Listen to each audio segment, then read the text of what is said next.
la economía argentina, situación actual y perspectivas. Para ello, vamos a recibir al economista Emanuel Álvarez Agis, quien va a dialogar con la periodista Carolina Amoroso sobre este tema. Le doy la bienvenida a ambos. Por favor, los recibimos en este escenario. Gracias, Emanuel. Gracias, Carolina, por acompañarnos y abrir de esta manera la convención anual. Muchas gracias. Gracias, Pau. Bueno, buen día para todos. Nos toca arrancar con la perspectiva económica, pasar en limpio algunos números, pero también pensarnos un poco fuera de la caja o fuera del ombliguismo argentino, pensar en el contexto global y luego traerlo hacia lo particular, hacia lo que está sucediendo en la Argentina. La dinámica va a ser la siguiente: Manuel tiene una presentación y luego vamos a pasar a un espacio de preguntas y respuestas. Adelante. Bueno, muchas gracias. Me voy a parar porque tengo una presentación, que la están pudiendo ver ahí. Gracias por la invitación, buenos días a todos. Les cuento un poco lo que quiero hacer hoy. Primero, charlar un poco de lo que los economistas llamamos cambio de régimen macroeconómico, que no hay que ser especialista para darse cuenta que es lo que estamos viviendo. Cuando un macroeconomista habla de régimen macroeconómico, por más que pueda parecer muy sofisticado, es relativamente sencillo. Un régimen macroeconómico se define en Argentina por 3 o 4 variables. El tipo de cambio, la tasa de interés, qué se haga con la política fiscal y en Argentina particularmente, cuál sea el esquema cambiario. Y con esquema cambiario me refiero a una pregunta más de a pie, que es: ¿hay cepo? ¿No hay cepo? ¿Hay cepo poquito, mucho, bastante? Entonces, tasa de interés, tipo de cambio, política fiscal, esquema cambiario, eso es un régimen macroeconómico. Déjenme tratar de usar lo que ustedes seguramente conocen para entender de qué régimen macroeconómico venimos y a qué régimen macroeconómico vamos. Esto es muy importante porque, si ustedes me preguntan a mí, lo único que tiene que saber alguien que trabaja en el sector privado del entorno en el cual se mueve es esto. No tiene sentido que ustedes sepan si la curva de futuros de ROFEX se está poniendo en precios. Mi impresión es que el trabajo de los macroeconomistas con el sector privado es un poco comprender cuáles son las reglas de un juego que ahora está cambiando, ¿sí? Déjenme ir un minuto al régimen macroeconómico del gobierno anterior. Si yo lo tuviera que definir sencillamente, diría: había un cepo, ese cepo lo llenábamos de pesos con déficit fiscal, y para que esos pesos fueran a sectores que incentivaran el consumo, el empleo, etcétera, se atrasaban o se pisaban unos macroprecios, unos precios que son relevantes desde el punto de vista macroeconómico, que todos ustedes lo deben conocer. El tipo de cambio, principalmente, y las tarifas de los servicios públicos. Entonces, como los pesos están atrapados, les cuesta mucho salir, como los servicios públicos son baratos y el dólar también, se gasta poca plata en eso que uno tiene que pagar a fin de mes sí o sí, y al tener un dólar pisado, incentivo un montón de sectores que de otra manera no los incentivaría. De ahí que cuando uno tiene un cepo y déficit fiscal, no es raro que empiece a crecer la venta de bienes durables. Pasa en todas partes del mundo. Islandia tuvo un cepo entre 2009 y 2015, pasaba lo mismo que acá. No es una cuestión cultural, ¿sí? Crecía la venta de autos, crecía la venta de electrodomésticos, crecía la venta de electrónica, crecía la construcción. ¿Cuáles son los pros y los contras de ese régimen macroeconómico? Los pros están muy claros. En ese régimen macroeconómico hay actividad económica, se vende. No sé si a ustedes les pasará, pero yo hacía por lo menos 8 años que en mi empresa no me peleaba con un proveedor. Me mandaban un mail, me decían: te vamos a aumentar 15%, sí. Te vamos a aumentar 20%, bueno, te vamos a aumentar 10%, o sea, se equivocó. Llegaba un mail después, decía 20, nos equivocamos, ok. Uno pasaba a precio los aumentos de costos y vendía. ¿Éramos todos genios? Algunos sí, otros no, pero el régimen macroeconómico ayudaba a vender. Ese era el pro y lo que el gobierno obviamente capitalizaba de ese régimen macroeconómico. ¿Qué era lo malo de ese régimen macroeconómico? Ya saben, Uno puede pisar un tipo de dólar, el oficial, pero paga un costo en términos del dólar libre. Cuando el dólar libre se aparta mucho del oficial, la cantidad de dólares que tengo para servir ese consumo, para poder mantener la rueda girando, se empieza a caer.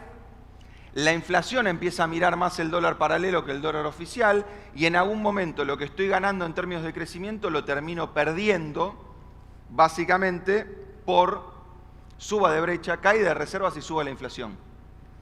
Cuando finalmente me quedo sin dólares, tengo que devaluar. A veces el lunes después de las PASO. Pero como régimen macroeconómico no pasó nada raro.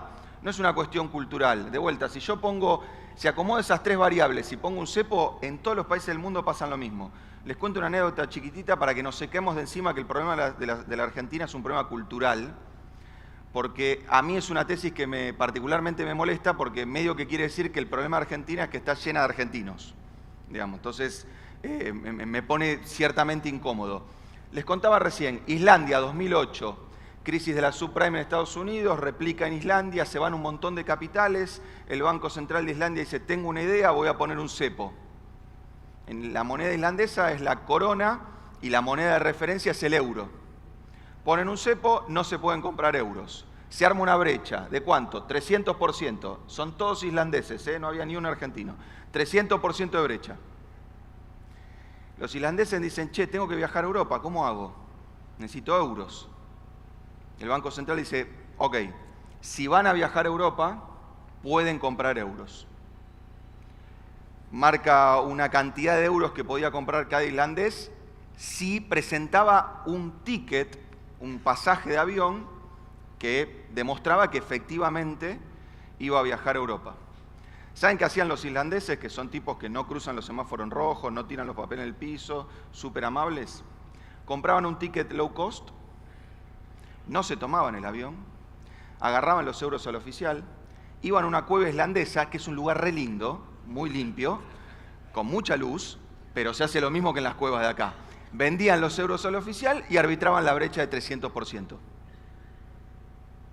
Entonces, de vuelta, cuando hay coleros en Argentina, cuando uno encuentra un truco con una app en el celular, es el incentivo, no es cultural. Este país tuvo 10 años sin inflación y éramos igual de chantas o igual de genios que ahora.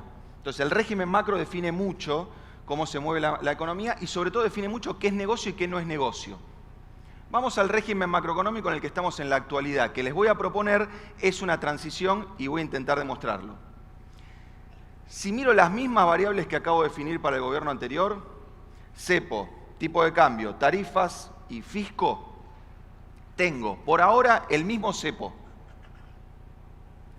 El fisco cambió rotundamente, de llenar de pesos el corral en el que estamos todos atrapados, los aspira. Inicialmente adelanta el dólar y adelanta las tarifas. ¿Qué mejora en este programa inicialmente? Baja la brecha, después de subir baja la inflación y recuperan las reservas. ¿Qué pierdo? Lo que tenía el gobierno anterior, crecimiento. Yo no me imagino un presidente que apuesta a un régimen macroeconómico donde no hay crecimiento. Lo que está intentando hacer el presidente es tener un esquema macroeconómico de transición. Cuando me escuche decir esto se va a enojar, pero no importa, cada uno hace su trabajo. Ayer alguien se enojaba porque el presidente festejaba el dato semanal de inflación. Si no lo festeja el presidente, ¿quién lo va a festejar? Si yo era viceministro de Economía, me ponía en el desierto, ponía una fábrica de agua. O sea, ser funcionario público es obviamente encontrar alguna buena noticia para mostrar que hay un horizonte. En el horizonte hay un modelo con crecimiento. No es esto. No es esto. El problema es cuánto tengo que relegar de crecimiento y cuánto tiempo para llegar a ese estadio donde, de nuevo, no quiero volver al modelo cepo déficit fiscal. Porque no importa si lo aplica a Milei, le va a pasar lo mismo que le pasó a Massa o lo que le pasó a mí. Va a tener actividad, pero en algún momento va a empezar a crecer la brecha, se va a quedar sin dólares y todo eso de actividad se va a ir con una devaluación. ¿Cómo hacemos para transicionar hacia el otro régimen? Es re difícil. Pero básicamente el presidente está haciendo la siguiente propuesta.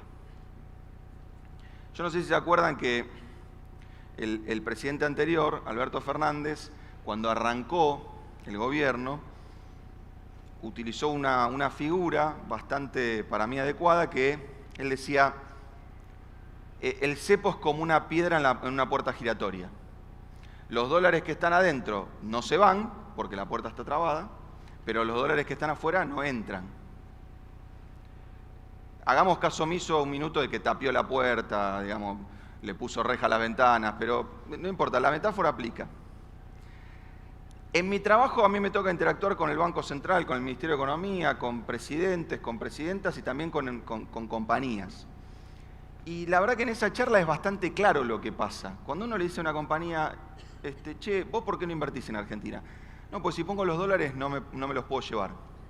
Ah, ok. Uno va al Banco Central y dice, che, ¿vos por qué no sacás el cepo? Porque la verdad que el cepo nos está trabando mucho la economía. El Banco Central, no importa de qué signo ideológico sea, responde siempre lo mismo. Cuando entren los dólares, nosotros vamos a sacar el cepo. Entonces vas corriendo de vuelta a la compañía y le decís, che, dice el central que cuando vos pongas los dólares vas a sacar el cepo. La compañía te dice, no, cuando él saque el cepo, yo voy a poner los dólares. Uno dice, ¿esta discusión dura 15 minutos? No, hace 10 años que la tenemos, más o menos. Entonces el presidente encontró una diagonal. La diagonal es el RIGI, el régimen de incentivo a las grandes inversiones. ¿Por qué? Porque lo pondría en estos términos. Por ahora, en esta situación económica, el presidente solo le puede ofrecer un país libertario al primero que, lo voy a decir en francés, se anime a poner guita. O sea, lo que estamos atrapados, ajo y agua. Ahora, si alguien se anima a poner un dólar nuevo, el presidente le dice, ok, con ese dólar nuevo no tenés cepo, con ese dólar nuevo tenés una estructura tributaria parecida a la región o incluso más barata. Con ese régimen nuevo vas a poder girar dividendos, al partir del tercer año no te voy a cobrar retenciones si exportás, vas a poder tener un balance que lo llevas en dólares. Vieron que yo conozco 10 contadores, los 10 me explican el ajuste por la inflación, no lo entiendo y soy economista. Pero es una cosa que hacen los contadores que te da vuelta un balance. Una cosa súper rara. Bueno, podés tener un quit en dólares y listo, y algunos beneficios más. Obviamente el inversor que está afuera dice, esta gente no es muy de confiar. O sea que me pueden ofrecer esto y después cambia el gobierno y me lo cambia. Esa falta de confianza que generó Argentina por vulnerar contratos en la historia un montón de veces, y digo, acá no zafa nadie, ¿eh? Acá no zafa nadie, porque el gobierno de la Libertad Avanza arrancó pagando una factura con un bono que cotizaba 50 paridad. Así que, digamos, esto afecta a todos los gobiernos de todo tipo y color. Pero justamente si Argentina decide vulnerar ese régimen o cambiarlo o revertirlo, uno puede tener la posibilidad de litigar en tribunales externos. No es que las compañías las compañías arrancan proyectos de inversión diciendo, ahora cuando en Argentina me cambien las reglas me voy a ir a litigar al CIADI porque en realidad esta compañía trabaja de eso. Pero, en términos técnicos, le baja un poco el riesgo al proyecto. Si le baja un poco el riesgo, le baja un poco el costo del capital. Y si le baja un poco el costo del capital y no hay cepo, tal vez esos proyectos que hacemos de contado los podamos empezar a hacer con palanca, con financiamiento. Ahora, hay mucha gente que cree que la idea de país que está atrás del RIGI es un país donde solo va a funcionar la minería, vaca muerta, el sector agropecuario y el sector energético. Y mucha gente dice, che, no alcanza con eso, porque obviamente son sectores que tienen dos problemas. Un contenido importado muy alto y una generación de empleo muy baja, ¿sí? Y pocos encadenamientos hacia adelante y hacia atrás. Mi impresión es que el gobierno no es tan tonto para no entender eso. Mi impresión es que hay algo que no está diciendo, pero que es la apuesta, que tiene que ver con que el RIGI tiene un objetivo microeconómico. Hay activos en la Argentina que claramente pueden ser explotados a una velocidad mucho más rápida que la que los estamos explotando actualmente, y que eso no pasa porque no tenemos la potencia del financiamiento externo para potenciar esos activos. En criollo, Vaca Muerta crece por reinversión de utilidades. ¿Por qué reinvierten las utilidades de las compañías que trabajan en Vaca Muerta? Porque hay un cepo. Con lo cual, si querés girar utilidades, en el mejor de los casos lo tenés que hacer al tipo de cambio paralelo. Ahora, ¿por qué las compañías que operan en Vaca Muerta tienen tanto problema para potenciar sus inversiones con financiamiento externo? Porque al banco le pasa lo mismo que al argentino. Al banco extranjero, por más grande que sea, dice, che, yo le voy a financiar a una compañía en Argentina. Sí. ¿Cuándo fue la última vez que financié a una compañía en Argentina? Diciembre del 2017. Entonces hablan con el analista y dice, ¿cobramos o no cobramos? No, mira, más o menos en junio del 2020 vino un señor y dijo 70-30. ¿Qué es 70-30? 70 pateás, 30 pagás. Ya, bueno, qué sé yo, es una refinanciación forzosa para el sector privado. Después se dieron cuenta que 70-30 no alcanzaba y fue 80-20. Estaban a punto de ir a 99-1, pero ganó Milei, digamos. Pero casi vamos a una cuestión de refinanciamiento forzoso.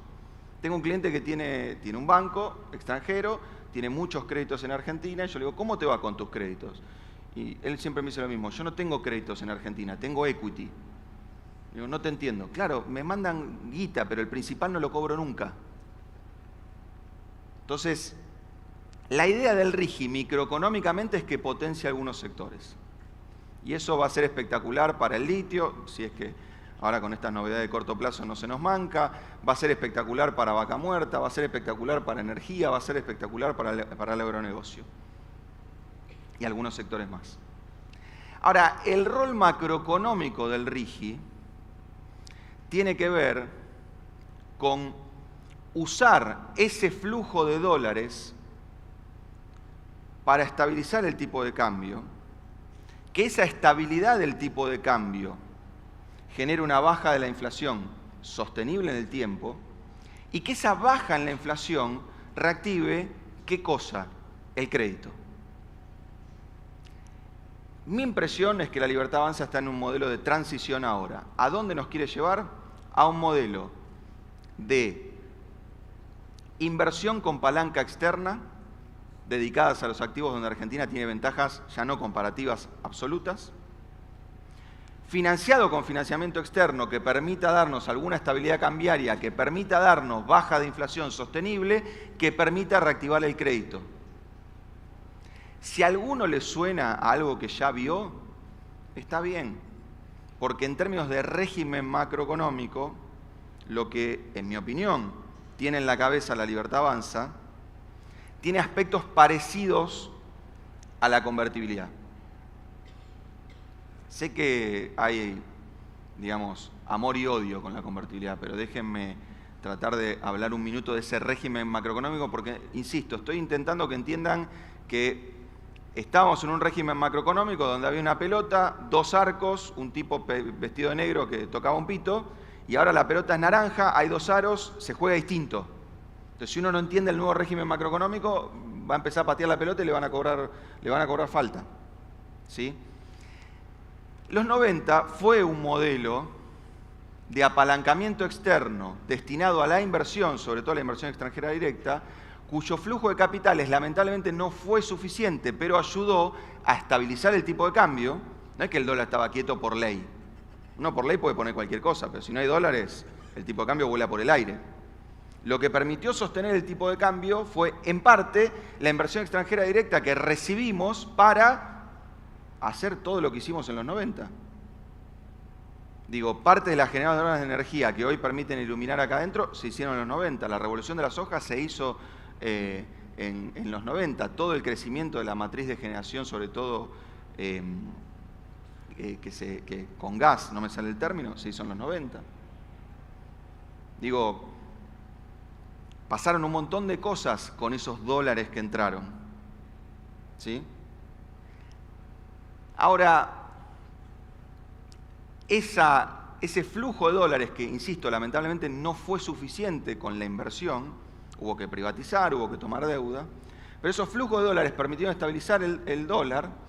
La estabilización del dólar bajó la inflación y la baja de la inflación reactivó el crédito. Entonces, cuando popularmente se decía Menem ganó por el voto cuota, era verdad. ¿Pagamos un costo en términos de desempleo? Por supuesto, en el 94 el desempleo era 14. Antes de la hiper era 3,5. Pero la gente decidió cambiar 3.000% de inflación por 2 y pagar el costo de cambiar 3,5 de desempleo por 14. En el 94, antes del tequila y antes de que la convertibilidad trastabillara. ¿Me gusta la convertibilidad? Hay cosas que me gustan, hay cosas que no me gustan. Deberíamos aprender de ese error para ahora, 1, no financiar esto con deuda externa. 2, no financiarlo con privatizaciones. No porque me gustan o no me gustan las privatizaciones, porque todo el tiempo que el flujo va para otro lado y uno intenta taparlo con stocks, hace macanas. Cuando el negocio, el resultado operativo da negativo y uno dice, bueno, saco el canuto y lo pongo, no pasa nada. Lo único que pasa es que se pierde el canuto. Cuando una economía está con el flujo mal, por más que privatice, por más que consiga un crédito, por más que el fondo nos desembolse 15.000 palos, 15.000 palos a los argentinos nos duran 3 meses. 44.000 nos duró un año, no es que hay que ser macroeconomista para entender el punto. Y de vuelta, eso deja cicatrices. Ya vimos cómo pasaba eso. Entonces mi punto es que el régimen al que aspira Milei tiene aspectos parecidos con la convertibilidad, pero tiene un problema sustantivo. ¿Qué no había en la convertibilidad que hay ahora? Cepo. ¿Cuál es el problema del presidente? ¿Por qué no puede salir del cepo? Lo dijo en una honestidad que realmente asombra porque ya había sido electo. Dijo, yo estoy saliendo a poco del cepo porque no hice un Bonex. Si hubiese hecho un Bonex, salía del cepo en 2 minutos. Voy a usar la presentación porque si no el que la armó me va a denunciar. Primer punto. Y ahora me dedico un poquito a hablar de lo que le está pasando al sector. Levante la mano acá, ¿quién me compra dólares a 2.700 pesos? Tengo 100, no me corran. Ok, toda gente muy inteligente. Levante la mano acá, ¿quién compró dólares a 1.300 en octubre? Che, los que no compraron, si quieren venir a dar la charla, yo no tengo problema, Son todos más inteligentes que yo. Ninguno se asustó, ninguno se puso nervioso, ninguno pensó que llegaba a 3.000. Felicitaciones, somos 3 boludos los que compramos dólares. Les agradezco la honestidad a esta parte que compró. Yo compré.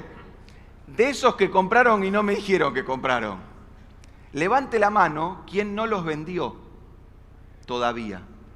Bueno, muchachos, si no los vendieron, es como que hubiesen comprado dólares ahora, en este preciso momento, a mí, a 2.700 pesos. Porque a plata de hoy, los 1.300 de octubre son 2.700 mangos. Y a plata de hoy estamos en 1.300.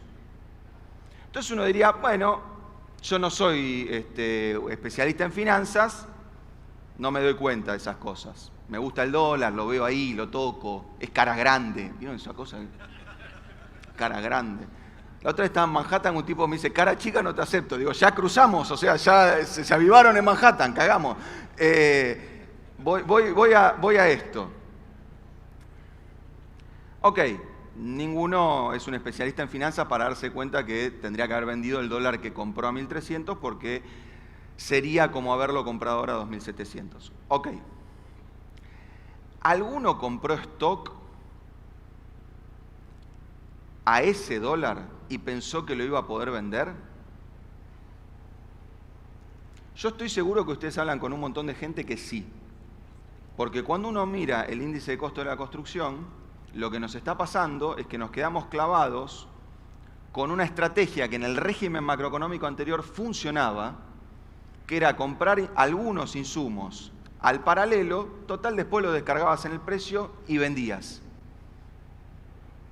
Y ahora estamos queriendo vender inodoros que a la gente no le da el bolsillo para usarlo. Y azulejos y un montón de cosas. Y entonces del lado de la obra privada se trabó. ¿Qué se trabó? Respuesta, no, con este costo no es negocio construir. Habrán escuchado eso en el sector privado. Se fue al demonio el costo, inflación en dólares de 80%, 1.200 el metro, la incidencia, no sé cuánto puedo vender, cayó 30% en dólares en los últimos 4 años, un desastre. Sí, claro. porque seguimos con cabeza del régimen macroeconómico anterior. Los que hablen con proveedores de insumos saben que el tipo le dice 100, usted le dicen 80 y le manda los insumos y una carta de agradecimiento. Entonces, hay una inflación en dólares adentro del costo de la construcción derivada de la idea de que seguimos en el régimen macroeconómico anterior. Y por eso estamos empezando a ver deflación. Y de vuelta, puede ser porque en la construcción haya un montón de gente que es muy especulativa, muy mala, quiere ganar un montón de plata y entonces esas cosas. No, a alimentos le pasó lo mismo. Llegamos a tener el litro de leche a $2,20. No conozco país en el mundo que valga más de 1,20. Porque como el régimen macroeconómico de transición no fue explicado, ¿qué pensábamos todos que iba a pasar en abril? El gobierno iba a volver a devaluar. No devaluó. El que vendió el dólar a 1.300 después de que Milei ganó y lo nombró a Caputo y se puso a inflación y después a tasa, hoy puede recomprar casi el doble de dólares. Ahora, ustedes viven en un sector, ustedes trabajan, perdón, en un sector, y a mí me pasa mucho como advisor financiero, donde vos le decís a la gente, mira, el dólar se devalúa al 2. La tasa de interés llegó a ser 6, todo mensual. Ahora es 3 y moneda, vamos a poner 4. Compras un bono que te paga una tasa de interés de 4, el dólar se devalúa al 2, en 2 meses ganás lo mismo que paga un Treasury Bill, que es el activo más seguro del mundo. Respuesta a la gente, yo prefiero invertir en ladrillos. Sí, escúchame, un bono de la República Argentina es más inseguro que comprar un terreno, ir a hablar con la municipalidad, esperar un año, no pasa nada, la guita está ahí muerta, hay inflación en dólares, hacer el pozo, hablar con el desarrollador, los materiales, la negociación. ¿Se dan cuenta que, o sea, con todo cariño, gran parte de este sector tiene que agradecer que no tengamos moneda? Tiene que agradecer que no tengamos moneda. Porque el ladrillo, en la historia argentina, te cagó menos que el peso. Eso, digamos, uno lo ve en los números. ¿Qué está pasando hoy? Dos cosas. Del lado privado, quedamos configurados con un régimen macroeconómico viejo.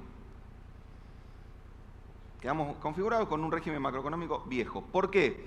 Porque mi humilde interpretación del sector es que hasta no hace mucho estábamos haciendo y vendiéndonos departamentos entre nosotros.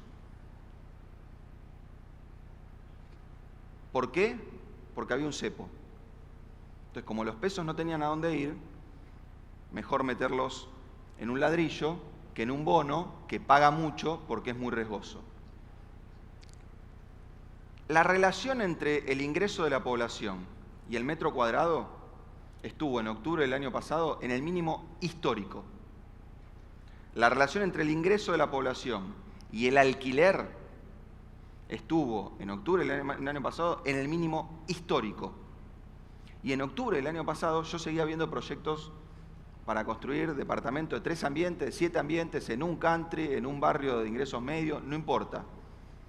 Uno como analista decía, no entiendo, el driver de la demanda está horrible. O sea, la gente nunca fue tan pobre en ladrillos y en alquileres. Y tengo un montón de gente que dice, es buen negocio invertir en la construcción. La pregunta, ¿y a quién le venden? No, entre nosotros nos vendemos. Ah, o sea que no estás buscando un negocio que está apalancado en la demanda. Estás buscando zafar del cepo. Insisto, en Islandia pasó lo mismo. No es raro. Bueno, este régimen macroeconómico que está empezando a cambiar tiene un problema. Tiene el mismo cepo y todavía no apareció el crédito. Entonces, la transformación que tiene que vivir el sector todavía no ocurrió. Esa transformación la empezamos a ver en el año 2016 y en el 2017. El año 2016 y 2017 es la única vez desde el 2008 que el sector tuvo 2 años consecutivos de mejora de rentabilidad sin que eso implicara empeoramiento de las métricas de salario contra metro cuadrado y contra alquiler. Quiere decir, ganábamos más plata Y no la ganábamos por vender más caro ni por alquilar más caro. Ganábamos más plata porque los costos se caían. La devaluación de marzo del 2018 interrumpió esa dinámica y la última mejora en la rentabilidad en el sector que podemos medir ocurrió desde la salida de la pandemia hasta el segundo trimestre del año pasado, pero se dio al unísono con un empeoramiento de las métricas de consumo, de demanda. Entonces el sector estaba viviendo una dinámica que no era sostenible bajo ningún punto de vista. Ahora, eso le pasó a la parte privada. A la parte pública, déjenme tratar de encontrar eso, sí, acá. A la parte pública le pasó lo siguiente. Vamos a agarrar el 2015, que es el último pico de la serie. En el 2015, la obra pública representó 2.7 del Producto Bruto Interno. Se gastó en obra pública en el año 2015, a plata de ese momento, 16.000 millones de dólares, más o menos. Fíjense lo que pasa después. Viene Macri, pone la obra pública en 2% del producto, nada mal, año 2017, año electoral, la obra pública traccionaba, los créditos UBA traccionaban en el sector privado, la mejora en la rentabilidad del sector, compatibilizada con gente que decía, che, puedo hacer lo que siempre me dijo mi viejo que tenía que hacer. ¿Qué cosa? Gastar el 30% del sueldo en el alquiler. La métrica que yo les digo llegó a estar en 55% del salario medio de Argentina. Un alquiler, medio salario. Es un promedio, obviamente. Pero ese promedio en el 2017 era un tercio. Después de eso, en el 2019, vino un programa de déficit cero, con el fondo. Emisión cero y déficit cero. La obra pública llegó a ese mínimo, 1,1%. En el 2020 hubo una pandemia, entonces uno dice, qué raro que el gobierno haya gastado a plata ese entonces unos 6.000 millones de dólares en obra pública en el año. Claro, obra pública no se hizo, pero para mantener a las compañías flotando, el gobierno pagaba certificados viejos. Y cuando la pandemia se empezaba a correr, reactivaba algunas cosas porque venía la elección. ¿Sí? Porque venía la elección. 2021, la obra pública sube 1.4, 2022 y 2023, 1.6. Ese 2024 es nuestra proyección derivado de la última modificación de la ley bases que dice lo que ya está con tal grado de avance, pagalo. Yo trabajé en la función pública. Determinar el grado de avance de una obra pública en un expediente, saben cómo se hace, ¿no? Llaman a legales y le dicen el número. Y legales arma el expediente. El presidente va a terminar las obras públicas que quiera terminar. No es que hay una métrica, ya sé que hay avances, todo bien, pero siempre se puede encontrar un hueco para decir, no, en realidad el avance hay que medirlo contra el devengado y no contra... No importa. 0,5 es nuestra estimación. Si nada cambia y todo sigue igual, las otras dos curvas son los despachos de cementos en bolsa y a granel, ¿no? Uno tiene que ver más con las obras grandes y la obra pública, otro tiene que ver más con la refacción, las obras chiquitas, etc.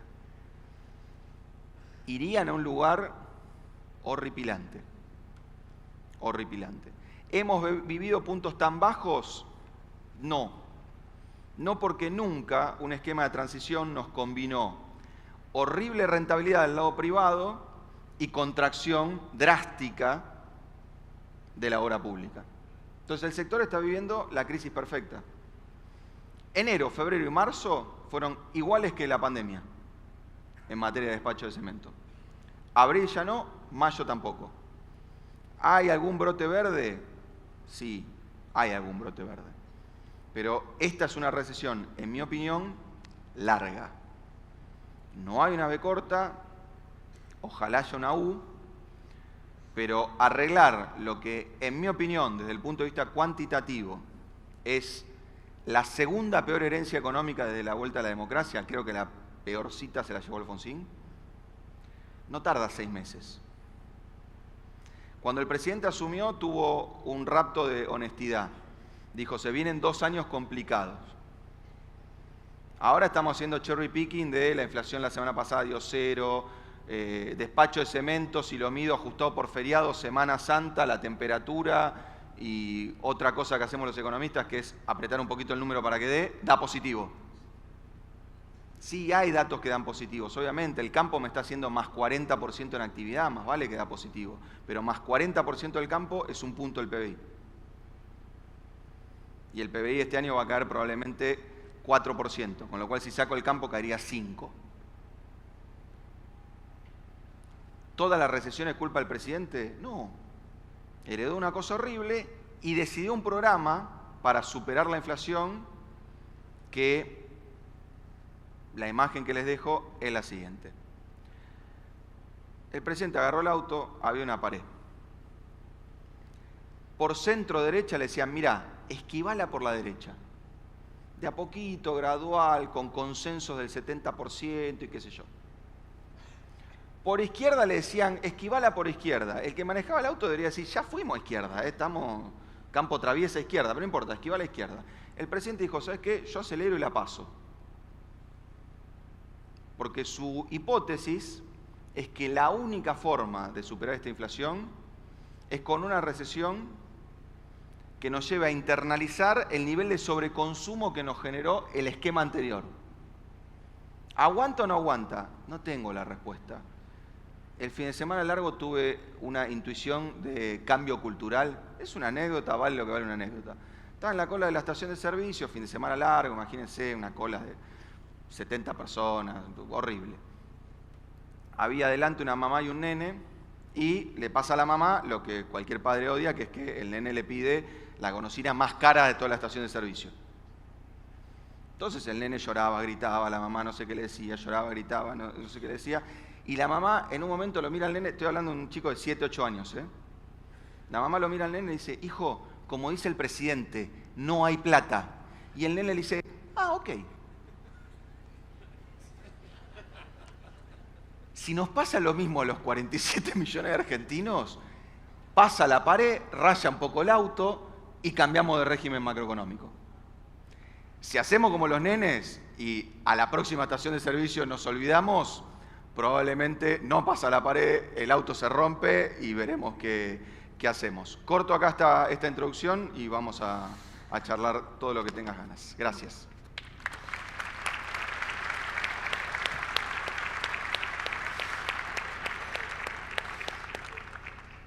Bueno, todo podría resumirse a vos no la ves. Yo te diría que, a ver, vamos a intentar ponerlo en términos técnicos y numéricos. O sea, hay una cosa que complica el análisis, que es que el presidente tiene una estrategia comunicacional exótica. Por ejemplo, a mí me dice Álvarez el Gil en vez de Álvarez Agis. Debo confesar que, o sea, ok, 1-0, está bien puesto. Pero lo que digo es que mi trabajo es despejar eso, porque si yo me enojo, digo, acá le voy a encontrar el dato que le da mal, contra el dato que vino él y le da bien, qué sé yo, es folclore, a mí mucho no me interesa.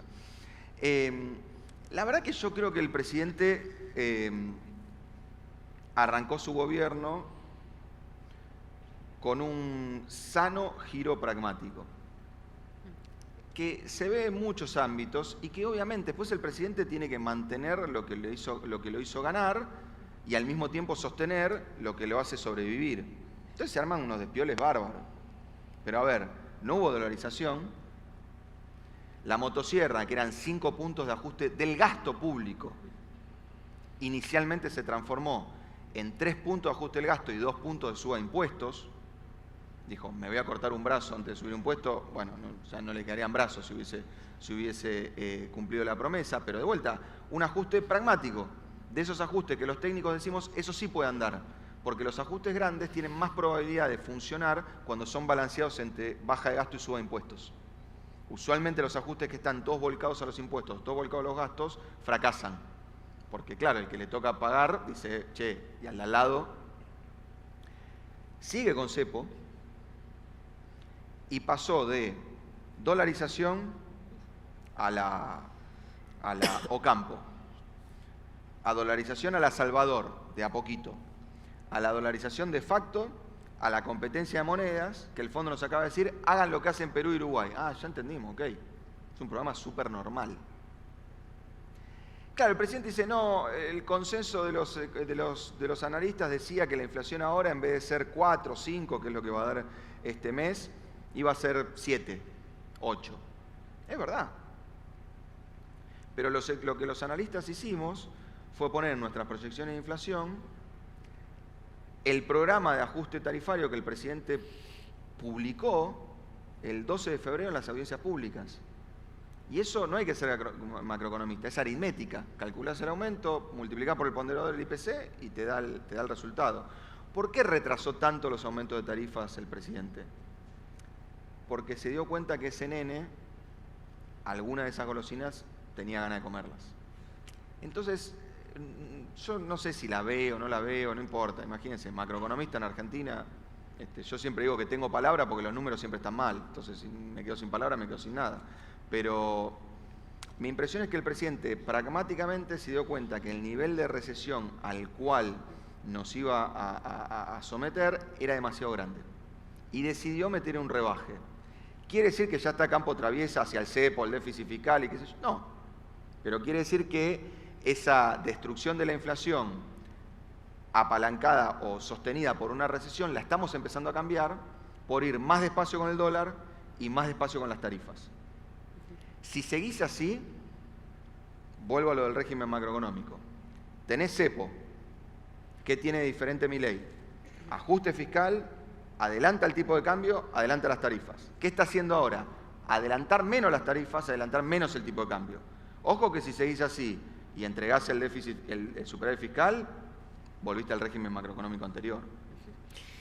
Ok, hablas de un modelo de transición, casi va a sonar a trabalenguas esta pregunta, pero un poco es un trabalenguas la Argentina en sí misma. ¿Cuánto crecimiento hay que relegar en este modelo de transición? Le hablo a la parte más optimista de vos. ¿Cuánto crecimiento hay que relegar en términos de horizonte temporal para llegar al momento de crecimiento, a ese modelo de crecimiento que está en la cabeza de Caputo, de Milei, a la hora de pensar este modelo de transición? Bueno, yo cuando hablé de ese régimen macroeconómico de llegada, fui muy claro en cuáles son los factores que desatan el crecimiento. Y esto es lógica, no es que es ideología o algo que a mí me gustaría que pase o que no me gustaría que pase. ¿Qué estoy diciendo? En este régimen macroeconómico, el crecimiento no puede arrancar. O sea, el motor que arranque el crecimiento no puede ser el consumo. Pues estamos en un ajuste. Y justamente tenemos que relegar las cosas que consumíamos gracias a que no pagábamos otras. Porque yo gastaba 20.000 pesos en cargar nafta. Hoy gasto 55.000. La prepaga se me duplicó, la luz se me quintuplicó y el gas se me sextuplicó. Y todavía falta. Ahora, obviamente, yo lo compenso desahorrando. Hay familias que lo compensan bajando el consumo. Si el consumo está apagado, la inversión destinada al mercado interno no tiene razón de ser, porque ¿para qué vas a invertir? ¿Para aumentar la oferta a gente que no está pudiendo consumir? No va a arrancar por ahí. Y si sigo usando el dólar para que la inflación no se me dispare, las exportaciones no van a ser inicialmente el motor del crecimiento. Entonces, el único motor de crecimiento que tiene el régimen macroeconómico que el presidente tiene en la cabeza es un tipo muy específico de inversión, que es la inversión destinada a sectores que no dependen sustantivamente de la competitividad cambiaria, o sea que pueden exportar a este dólar, por eso vaca muerta, por eso el litio, por eso la energía, por eso el campo, y que particularmente van a estar apalancados en financiamiento externo y no en financiamiento interno vía el RIGI. El RIGI es muy importante, ¿eh? O sea, no es una cosa que al presidente se le ocurrió porque le gusta desregular y qué sé yo. Es una pieza central del régimen macroeconómico. Entonces, ¿cuánto tardamos? Es así. Cuando ustedes vean que Elon Musk deja de tuitear y pone guita, arrancamos. ¿Vieron que el tipo tuitea? Es indignante, ¿no? Porque encima le sale gratis porque es de él la compañía. Entonces, si te gusta, pone plata, flaco, no tuitees. Si querés tuitear también, pero pone plata. Entonces, toda la gira internacional del presidente es muy importante, pero tiene que haber uno que diga, che, ¿cómo es lo del RIGI así? Bueno, van 500 palos. Probemos a ver qué pasa. ¿Yo qué veo? No empecemos ahora con que el presidente se tiene que validar en la medio término y ahí arranca la inversión.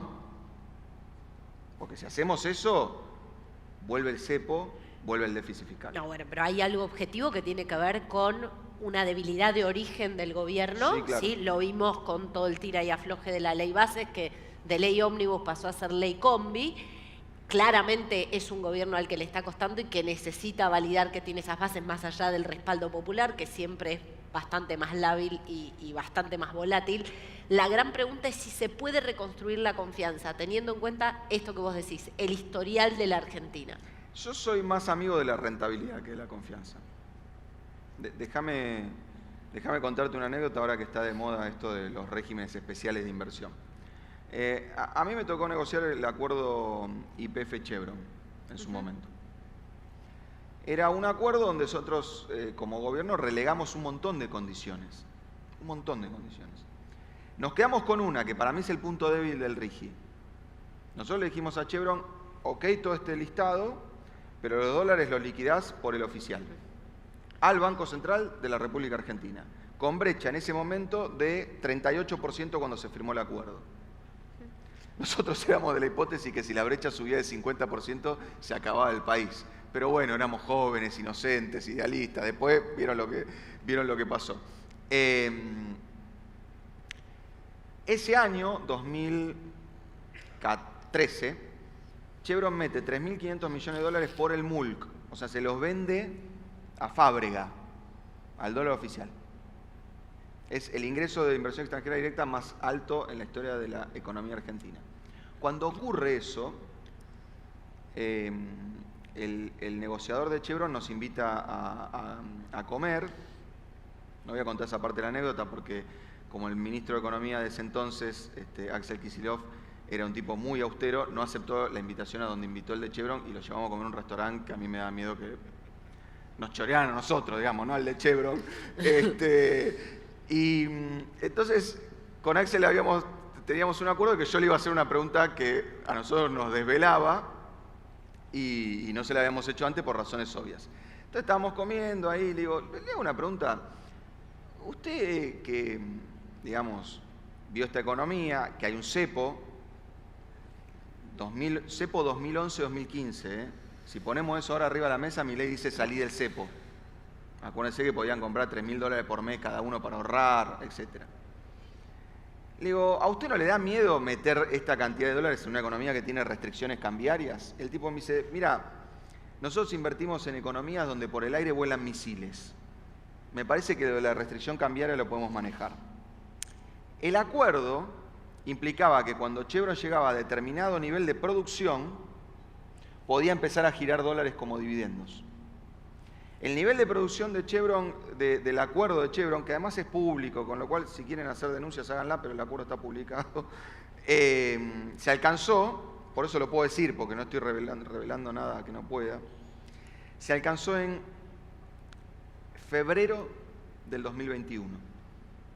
Chevron hace la inversión en 2012 y ese plató de producción se alcanza en febrero del 2021. ¿Saben qué pasó cuando Chevron quiso girar dividendos a su casa matriz? El Banco Central de Miguel Ángel Pese le dijo que no podía porque había restricciones. Tenía un decreto firmado por la, en ese momento, vicepresidenta, en aquel momento presidenta.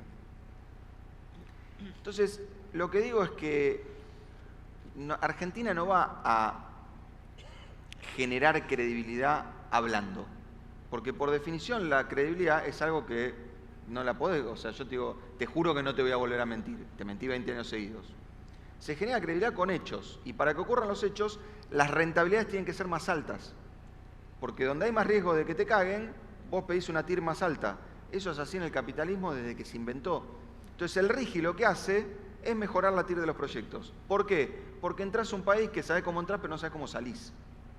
Entonces yo diría a los que estén viendo cosas para hacer, no hay nada más. Es eso. ¿Te gusta o no te gusta? No hay Milei con mayoría en el Congreso, no hay garantía de que el Congreso, digamos, yo la verdad, Milei me genera bastantes incomodidades en un montón de aspectos. pero cuando putea el Congreso me genera una simpatía enorme. Unos tipos que votaron una fórmula jubilatoria hace 3 semanas para subir el gasto en 2.500 millones de dólares. Uno dice, bueno, obviamente, pobres jubilados, la verdad que ellos no tendrían que pagar el ajuste, los tendríamos que pagar otros privilegiados al ajuste. Es obsceno que a este auditorio nos estén bajando los bienes personales y que a mi vieja y a mi viejo le haya caído 30% de la jubilación en términos reales. Ahora, no importa, ocurrió. Le votan una fórmula para que suba las jubilaciones. La mitad de lo que la votaron fueron parte del gobierno anterior. ¿Se les ocurrió ahora la fórmula? Cuando gobernaron no se les ocurrió esa fórmula. Entonces, la verdad que el mote de degenerados fiscales para una parte del Parlamento que te hace eso, me genera bastante simpatía. Eso va a pasar todo el tiempo, porque los outsiders ya no son una cosa rara en el mundo. Tengo un inversor que me dice, flaco, no es un cisne negro, es un cisne blanco, son todos outsiders. Bolsonaro, Trump, Petro, Boric, el Brexit, Meloni, son todos outsiders. ¿Cuál es el problema de este benchmark de outsiders que tenemos? La inestabilidad política. Bolsonaro tuvo un impeachment, Trump tuvo un impeachment. Acá, obviamente, con el antecedente del 2001, decís juicio político y se prenden todas las sirenas, y está bien que así sea. Pero el outsider que dice que la casta está en el Congreso y es la que le impide las reformas, ¿qué creen que va a hacer la casta? Tratar de cagarlo, que es lo que está haciendo todo el tiempo. Entonces, mi impresión es, ¿querés esperar para invertir a que esto se estabilice? Anda a Uruguay. Anda a Uruguay. Esto no es Uruguay. Hablemos un poco de contexto global. ¿En qué mundo se inserta esta Argentina, la Argentina de Milei? Por cierto, un mundo que puede cambiar en un factor fundamental este año porque es año electoral en los Estados Unidos. A ver, cosas buenas y cosas malas. Es la primera vez en mucho tiempo que el mundo necesita varias de las cosas que la Argentina hace. Antes era trigo, soja, paremos de contar. Hoy hay un montón de las cosas que la Argentina hace, que el mundo necesita. Incluso ahí, por ejemplo, tecnología. Digamos, incluso ahí tecnología. Obviamente incluyo a los famosos de siempre, vaca muerta, litio, etcétera. Ahora, es un mundo donde la plata es cara como no veíamos hace décadas. Entonces, eso hace que, nuevamente, la rentabilidad que nosotros tengamos que ofrecer para convencer a un tipo que no se quede con un bono de los tesoros y gane 5 al año sin hacer nada y venga acá a ver si él rige el juicio político, Milei, la reglamentación, Caputo, Sturzenegger, qué sé yo, es altísima. Entonces, el mundo nos sonríe en términos de lo que la Argentina produce, muy buen dato. No es tan simpático en términos de financiamiento.